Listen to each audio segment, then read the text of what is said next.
Hi, welcome back to Genesis Custom Sabers. And as you may already know, I'm always working on my shop, trying to make it a more inspiring workplace, and also double as a really cool science fiction backdrop and set design for videos and things like this. Well, thanks to Brian at the Smuggler's Room, I recently came across this idea of ammo crates, and I decided to turn mine into maglock storage containers.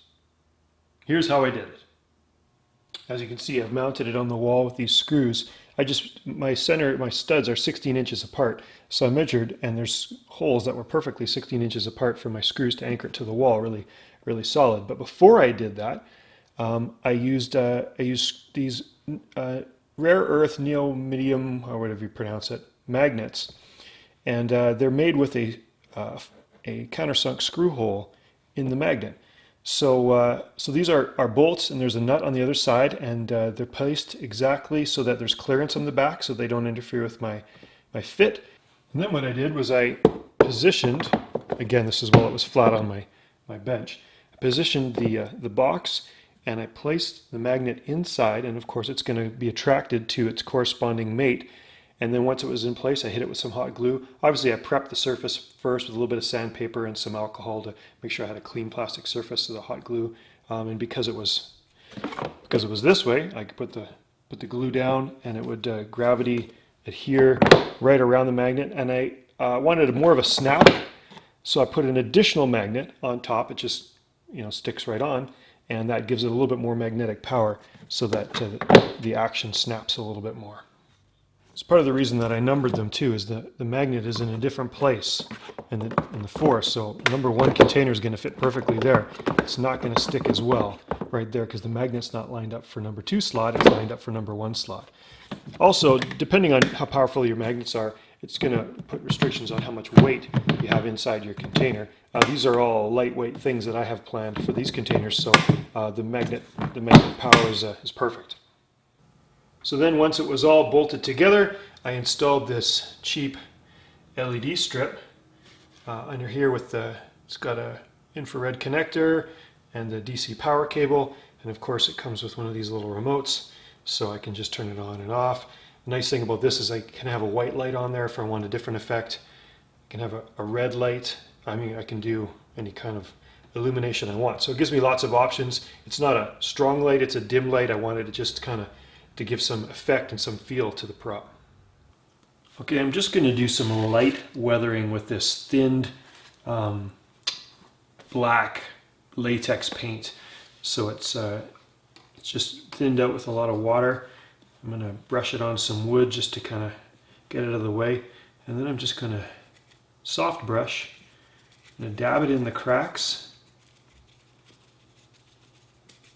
And I do a little at a time, because this stuff actually, even though it's a latex, dries pretty fast. Latex is just water-based. And then I've just got a cloth there. And I wipe it off, and you can already see the difference. It accumulates in the cracks and stays there. So wherever there's a crack, now I don't have an airbrush to kind of go over this and give it a subtle frosting, but I don't want to, put too much on there.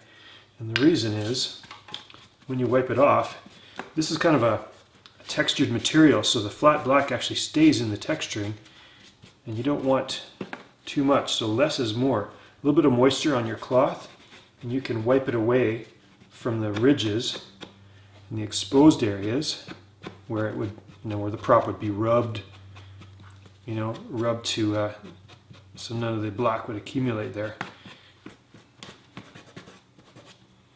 And you can start to get a nice effect. The other thing I like to do is take whatever black is on the rag and wipe over my sticker. Just a little bit there. And what that does is it just keeps the sticker from looking bright and new. For an added texture, sometimes you can dab it. So that makes my sticker look less new.